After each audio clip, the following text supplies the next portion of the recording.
buli ennyimba lwe zibagwako mwekolamu obuvuyo muntu agengire Uganda Police muyina okuproducinga omwana w'abendi gwe mwakubye ebiso gwe mwatemyetemye wano onoonya sympathy okubira buli omu bw'okaaba obuzigo obw'ekirogo naye nga kazannyoko wagenda maka ga Alien Skin n'amajambiya misana ttuku n'abavubuka be baatemyetemye wagenda nabo kukola ku ffujjo Alien Skin n'oyo noone emmoroka ze n'okola effujjo lyonna ng'oyagala nakutta bantu era abaana bangi ne basibira mu ddwaliro Alien Skin n'asirika stanti ze zimu mwatemyetemye omwana w'abendi olw'okuba mukozesa poliisi n'abo abeefuula nti b'opposition olw'okuba baawasa abaana b'abanene be babashieldinga nga mukoze ebizibu wano waddukira wa King Saha ne gurupu yonna eyakola effujjo ewa Alien Skin n'egenda n'esiisira paka lwe mwavuvuba wa buli wamu Alien Skin n'atafuna justice kati essaawa eno mwatemudde abantu ne mutemaatema abantu poliisi esirise muli baana muzannyiraawo mu bintu mu lujja olw'okuba mwawasa muli bakooto mwawasa mu famire ezifuga wano tetusobola kukkiriza kutemaatema abantu bayimbi kubeera n'amajambiya mwe bennyini palaso ejjambiya naawe otambula nazo tetumanyi oba muli mu stanti zammwe naye ffe nga bannayuganda tuli concerned kuba mwatemudde abantu gye mwagenza okuyimba n'okukolera effujjo lyammwe wabaddeyo abantu ba bulijjo be mwatuusizzaako obulabe poliisi muveeyo ku kino abavubuka bano tebakweka emirambo n'abalwadde ngera bwe bakola ku Alien Skin nga bamaze okumwonoonera ebintu si gwe gugenda okusooka mubashieldinga ne bakola ku bantu effujjo twagala lipooti namutaayika ne action ku bavubuka bano abayimbi abatambula n'amajambiya olaba batemula bayimbi bannaabwe kati omuntu wa bulijjo n'ogende wa Alien Skin n'oyasayasa ebintu n'ojjayo amajambiya n'okuba abaana n'otemaatema abantu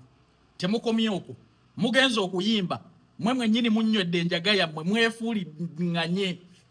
mwefuulidde mmwe bennyini mutandise okwetemaatema olw'okuba music ennyimba zaabagwako muli mu stand kati katubakumira akaliro twagala kubalabako luzira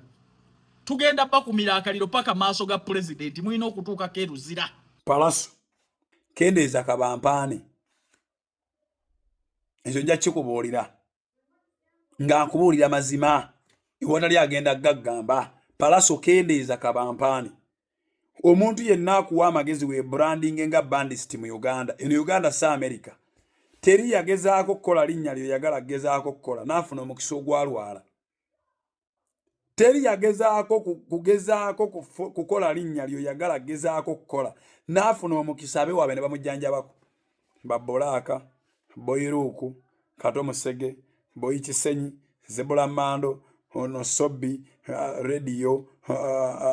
buli muntu yenna batupaaka baani buli muntu yenna agezaako okwebrandinga nga nti ye already alina disciplinary yeetuuka nemaliriza buli kimu teyafuna mukisa gwalwala tiimu ye mukuuma yakeera ku makyanga mukama waabwe bagenda muteekayo buteesi Palaso weddeku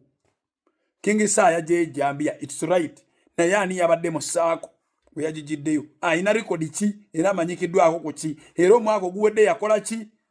bw'aba muntu yaggaye muzanye stanti bw'ati oyo omuntu akkoye ku nsi alaba oyinza owangaala ekinene ennyo ku ye kyakwagala owangaala ayagala kukusiiga nziro obeere nga tokyalabika obulewo bye twagamba Alien atuuse okwagala okwebuulirira nga nakyasobola sigalawo musicale kubanga brandi yagikoze na music watambulira ku ffujjo bwe yava ku ffujjo music n'amalawo King Saha gwoliko ekyo nkubuulira mazima Palaso video kanjitwale ku YouTube Godfather Yogi kanjitwale ku YouTube Godfather Yogi yoba ogisanga